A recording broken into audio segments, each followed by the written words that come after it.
안녕하세요. 네, 오늘의 리뷰책은 월세의 여왕입니다. 월세의 여왕 잠깐 좀 소개시켜 드리겠습니다. 저희가 예전에 빌딩 부자들 소개시켜 드렸잖아요. 그 빌딩 부자들 후속편이죠. 후속편입니다. 이 성선아 기자가 쓴 이 빌딩 부자들의 후속편이 월세의 여왕입니다. 이 책도 나온 지가 좀 됐습니다. 나온 지가 됐는데 과연 빌딩 부자들의 책을 읽고 난 다음에 저자가 실제로 어떤 행동을 했는지, 그 다음에 어떤 결과를 가져왔는지가 이 책의 특징입니다. 이 책을 잠깐 소개시켜 드리면 리더스북에서 나왔고요. 책이 좀 두껍습니다. 엄청 두꺼워요. 한 600페이지 정도 됩니다. 굉장히 두껍습니다. 목차를 좀 설명드리면요. 목차는 1부에서 맨 땅에 헤딩하기, 초보 투자자 성기자의 자충우돌 100일 프로젝트에서 1000만 원을 가지고 100일 동안 전국을 이제 샅샅곳곳 돌아다니면서 실제 투자를 하게 되는 거죠. 투자를 하게 되고, 그래서 결론적으로는 이제 수익을 내게 되는 그런 과정을 찍었고요.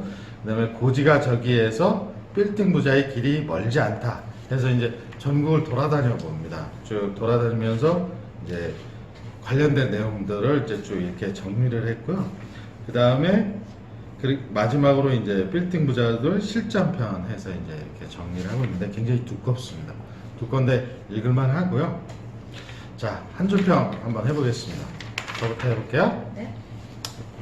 빌딩 부자들에 이어진 실전 경험서다. 간접 경험서로는 매우 유익하다. 그러니까 간접 경험을 우리가 해볼 수 있다. 그런 관점으로 상당히 좋고, 또 우리가 경제적인 자유를 꿈꾸는 직장인들이니까 실제 해보지 못하는 것들, 그 전국을 돌아다녀 보거든요. 그래서 여행하는 느낌도 좀 든다. 다만 이게 저술된 지가 좀 돼서 현재 시점과의 가격 차이가 좀 있습니다. 이 아파트나 이런 차이들이 상당히 많이 나거든요. 그래서 그런 것도 한번 보시면서 보면 좀 더 좋을 것 같다. 그렇게 말씀드리겠습니다. 저는 오피스텔에 처음 관심을 갖게 된 책이다. 오피스텔을 산다면 이런 방식 아주 괜찮겠다. 이렇게 굉장히 긍정적인 반응을 갖게 한 책입니다. 저는 실행하는 게 얼마나 중요한지 다 알잖아요. 근데 하기가 그게 되게 힘든데 뭐 정작 돈이 없어서 뭐가 없어서 이런 이유들이 많잖아요. 근데 이걸 다 깨준 책이었어요. 그래서 이 저자의 실행력, 실천력에 대해서 굉장히 많은 도전을 받고 좀 따라하고 싶다 이런 면은 그런 걸 느끼게 해주는 책이었습니다. 다들 긍정적이네요. 그죠? 두꺼운 거에 비하면 긍정적이네요. 그렇죠. 네. 근데 여기 부정적인 내용도 있고요. 맞아요. 결론적으로 말씀드리면 제가 생각하기엔 이런 투자 방식은 지금은 어렵습니다. 왜냐하면 일단 대출이 이렇게 안 될 거고요. 맞아요. 가장 중요한 게. 두 번째는 최근에 이제 이 부동산과 관련돼서 이 규제가 너무 많아졌기 때문에, 임대사업자라든지 이런 게 많아졌기 때문에 이 방식대로의 투자는 현실적으로는 어렵다. 다만 자본주의 사회와 시장경제주의에서는 방법은 여러 개가 있는 거거든요. 그런 방법을 고민하는 책으로는 괜찮을 것 같다라는 생각이 들고요. 자, 시작해 보겠습니다. 이 책은 수많은 독자들의 질문을 바탕으로 탄생했다. 평범한 그들이 도대체 어떻게 빌딩 부자가 되었나라는 질문에 궁극적인 답변이다. 이를 위해 나는 직접 도전해 보기로 했다. 프로젝트명은 도전 월세 부자 100일 프로젝트다. 이 프로젝트는 나 자신에 대한 도전이자 독자를 위한 대리 체험이다. 이렇게 간접 경험을 직접 할 수 있도록 이렇게 하겠다라는 아예 명시를 했습니다. 목표는 14페이지에 행복한 노후를 위한 월세 투자. 1차 목표는 은퇴 후 월급을 받는 만큼 월세를 받는 거. 그러니까 만약 300만 원을 받는다면 월세로 300만 원을 받겠다는 것이죠. 월급의 10% 수준에서 시작해서 은퇴 시점까지 그 액수를 점점 불려가는 것이다. 연금 적축보다 월세 통장이 좋은 이유는 현금과 시세 차익이다. 결론적으로 이렇게 100일 동안 1000만 원을 갖고 대출을 받아서 뭐 경매도 해가지고 이렇게 해서 어떤 결론이 나왔냐면, 월세 통장 수입형 부동산의 핵심 개념은 첫 번째, 부동산 대출 이자를 내 돈으로 내서는 안 된다는 것. 즉 월세를 받아서 대출 이자를 내고 남는 돈을 가져야 한다는 것이고, 두 번째 그 남는 돈은 월세 순익은 금융상품으로 재투자한다. 이런 원칙을 갖고 이분이 한 거고요. 그래서 이 두 가지가 월세 통장의 핵심 포인트다. 프로젝트 기간 동안 만든 월세 통장은 7개, 즉 7개를 샀다는 거죠.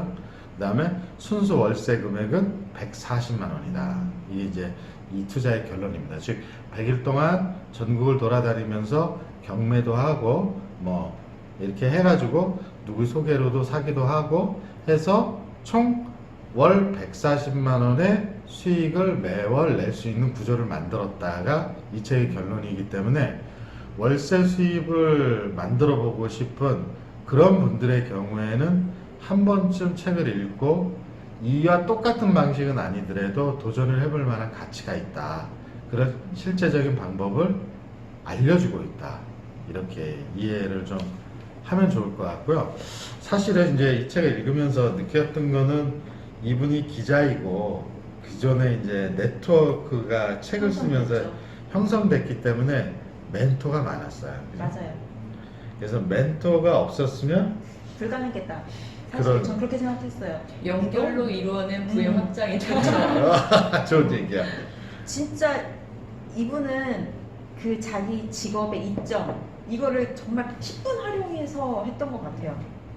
그래서 일반적으로 직장 생활을 하는 우리랑 이렇게 똑같이 하려고 하면 사실 조금 힘들지 않을까라는 생각은 하는데 그래도 이렇게 했다는 것 자체가 참 높게 살만한 일 아닐까. 그렇죠.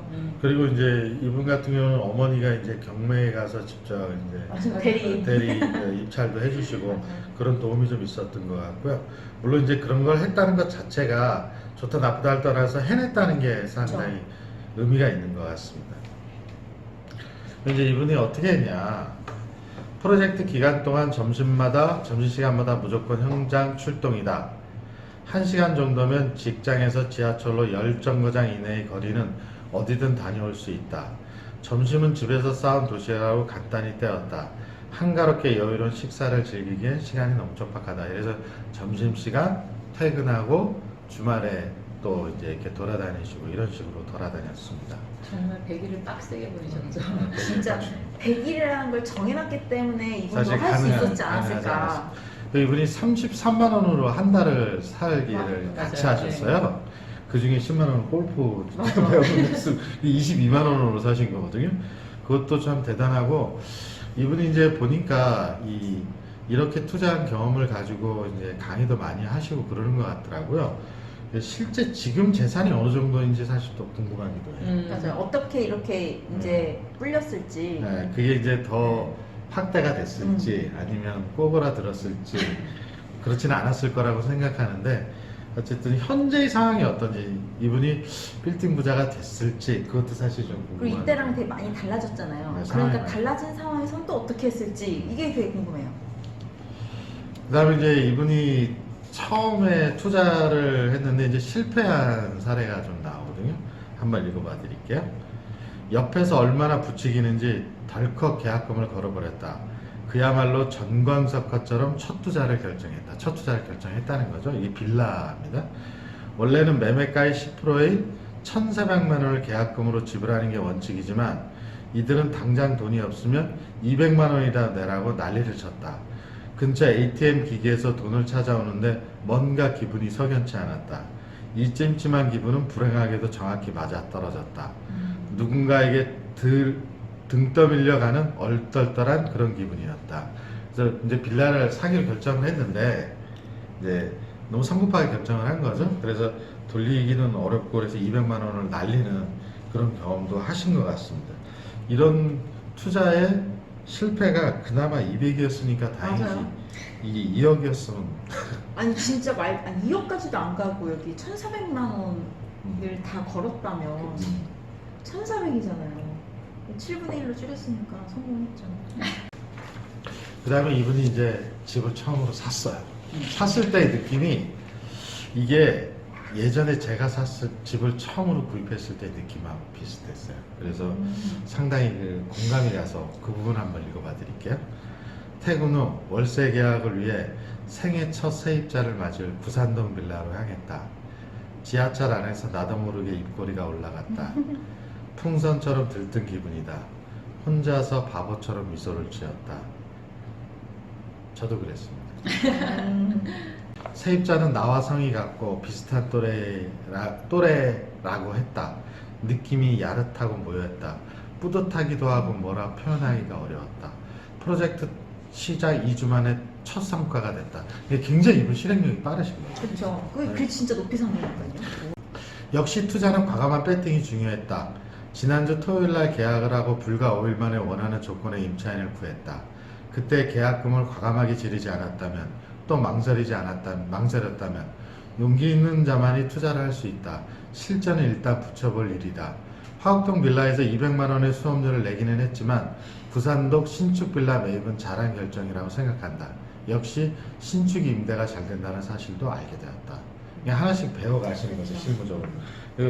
요즘도 새 아파트가 인기가 좋잖아요. 그쵸. 그렇죠? 새 아파트는 뭐 날라가잖아요, 요즘. 제가 요즘에 그러더라고요. 신축이 있지다. 신축이. 그런 얘기가 있더라고요. 그 정도로 이제 새 아파트면 아무리 조금 떨어지는 곳에 있더라도 역 바로 앞에 있는 구축보다 높다 이런 얘기.